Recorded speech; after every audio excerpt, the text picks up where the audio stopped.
전쟁의 상처를 딛고 세계가 주목하는 국제도시로 도약한 인천. 위태로운 순간을 역전시킨 이곳은 대한민국 근대사의 현장이자 그 시작을 알리던 장소이기도 했다. 1883년에 개항한 인천항은 제물포라 불리던 작은 포구였다. 지정학적으로 수도 서울로 통하는 관문으로 일찍부터 서구 열강들의 이권 쟁탈이 치열했던 곳이며 일제강점기 지배를 받았던 가슴 아픈 역사도 있었다.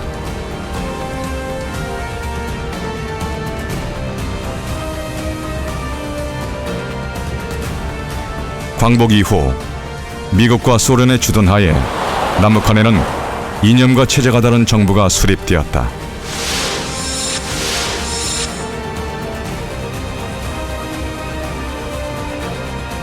북한은 한반도의 공산화를 위한 전략을 세우고 전쟁 준비에 돌입했다. 소련과의 비밀 군사협정 체결과 함께 무기 공급, 중공군 지원 등으로 전투력이 커진 북한군은 38도선 일대에서 무력 도발을 일으키기도 했다. 1949년 6월 29일 미국은 주한미군을 모두 철수시켰고 미 극동 방위선에서도 한국을 제외시켰다.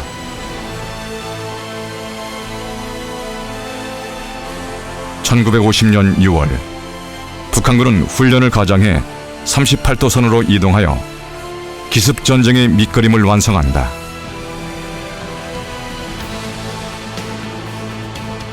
때마침 한국군은 비상경계령이 해제되어 외박이나 모내기 휴가를 떠났고 전선은 무방비 상태가 되었다.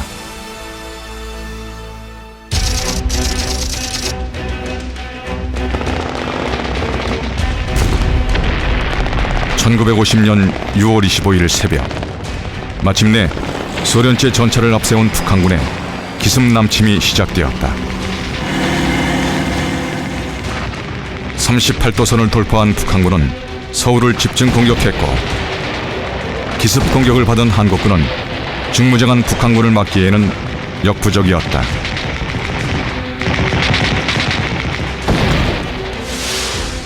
북한은 3일 만에 서울을 점령했으며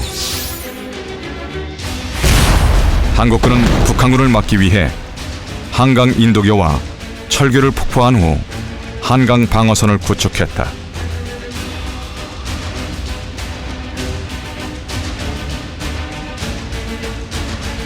한편 유엔 안전보장이사회에서는 북한군의 침략 전쟁에 따른 긴급 회의를 갖고 한국에 대한 군사 원조안을 결의했다. 6월 29일 메가더 장군은 한강 방어선이 바라보이는 언덕에서 전선 상황을 파악하던 중 작전을 구상하게 된다. 최초의 구상은 블루하트 작전 계획이었다. 하지만 전선 상황의 악화로 계획했던 병력을 낙동강 전선에 보강하게 됨으로써 이 계획은 취소되고 말았다.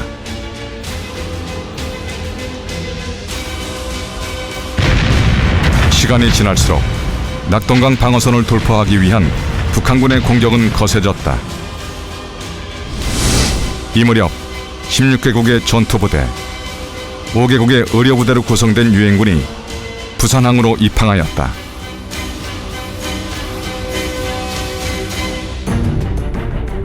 메가더 장군의 집념은 여전히 인천으로 향해 있었다.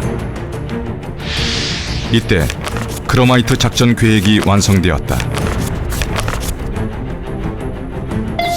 유엔군 사령부에서는 인천, 군산, 주문진 등 3개 지역에 대한 상륙 지점이 검토됐고 인천 상륙과 동시에 낙동강 전선에서 반격을 취한다는 계획 B가 채택되었다. 하지만 미 합동참모본부의 생각은 달랐다.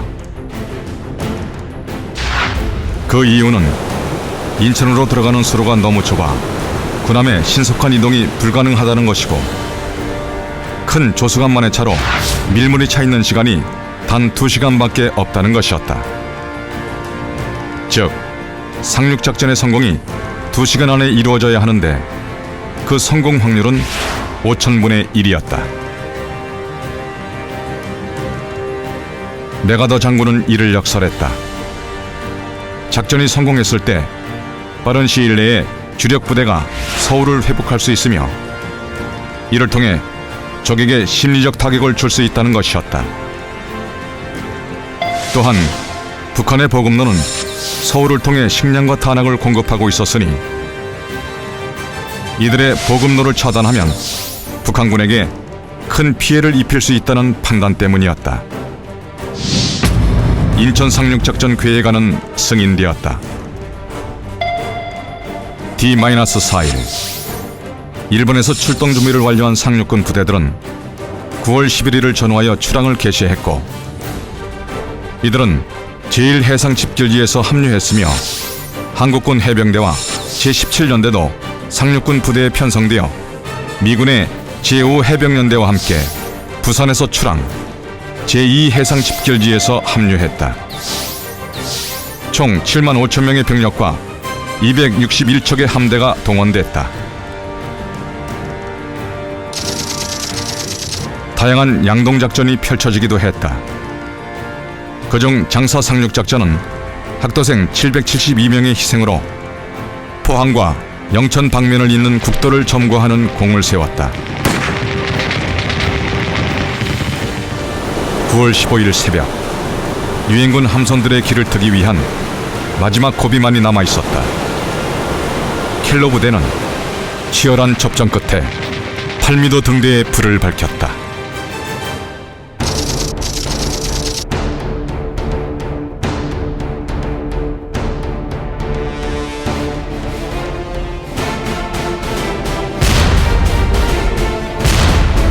자유와 승리의 빛이 새벽바다를 열었다.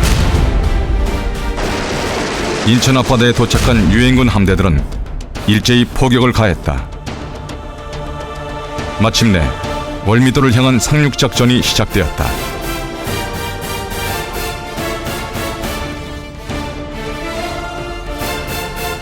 메가더 장군의 지휘 아래 미 제5해병연대 제3대대는 전차 9대와 함께 그린위치에 상륙하였다.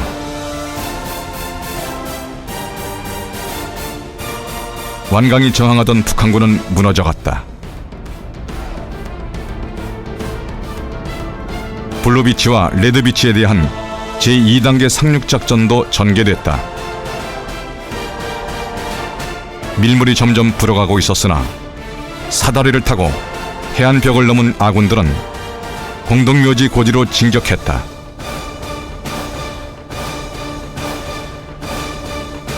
오후 5시 33분경 레드비치에 상륙한 한국군 해병대는 미 해병대와 함께 인천 시가지로 진격해 밤새도록 전투를 벌였다.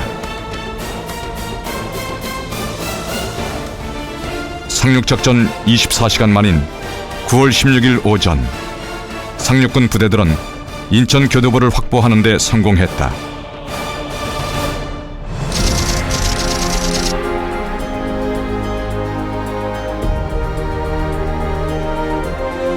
상륙군 부대들이 서울로 진격하고 있을 때 낙동강 방어선에서도 총 반격작전을 전개하여 서울과 38도선을 향해 진격해갔다.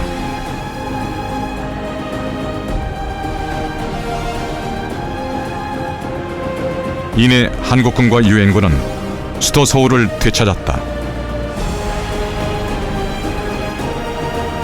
인천 상륙작전의 성공과 함께 한국군과 유엔군은 38도선을 돌파하여 북한 지역으로 깊숙이 진격해갔다.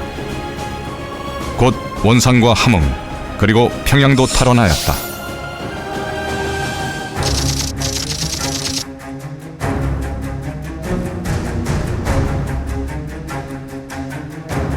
하지만 이 무렵 중공군의 개입으로 전쟁의 양상은 새로운 국면에 접어들었다. 혹한의 추위와 인해 전술로 막대한 피해를 입었고 정부는 피난령을 내렸다.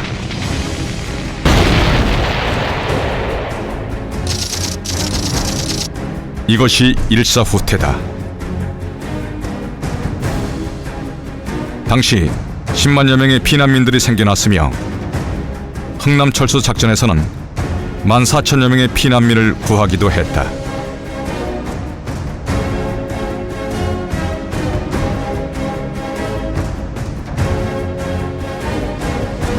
이후 전세가 불리해진 공산군 측은 휴전을 제의해왔다. 개성에서 열린 첫 휴전회담. 그러나 이 회담은 전선의 설정과 포로기환 문제 등으로 결렬되고 만다. 전략적으로 유리한 지역을 확보하기 위해 남과 북은 다시 치열한 고지 쟁탈전을 이어갔다.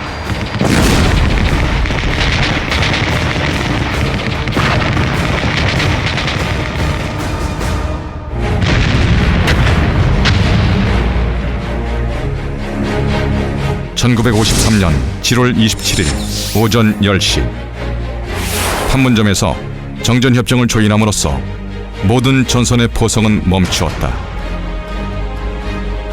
이로써 6.25 전쟁은 종전이 아닌 휴전 상태로 막을 내렸다.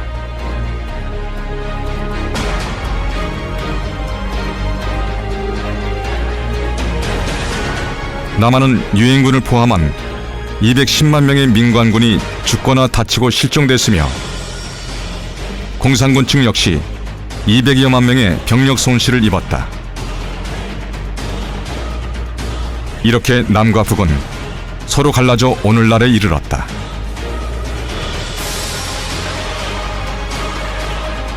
인천 상륙작전은 낙동강 전선의 지연전이라는 악조건 속에서 단 한 번의 군사작전으로 전쟁의 판도를 바꾼 지략의 승리였다.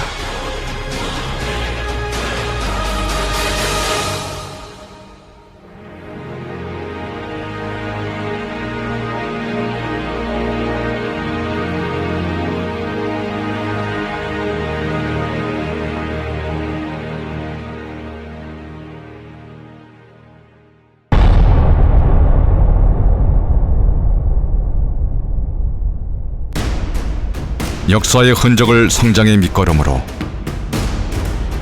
잠재된 가능성을 발견하고 이끌어낸 도시 인천. 장렬하는 한포, 그 뜨거웠던 자유의 불꽃을 도시는 영원히 기억한다. 인천은 이제 동북아시아의 관문으로 대한민국의 길을 열고 세계로 향하는 길을 잇고 있다.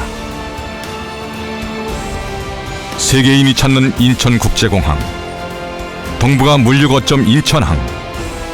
길은 달라도 모두가 인천을 향하고 있다. 글로벌 비즈니스의 허브로 세계가 주목하는 미래도시 인천. 오늘을 만든 열정으로 찬란한 내일을 향해 나아가고 있다.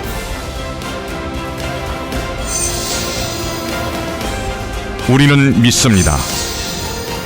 인천을 인천답게 만든 시간. 오늘 이 순간에도 만들어지고 있는 인천의 역사. 인천의 역사는 계속될 것입니다.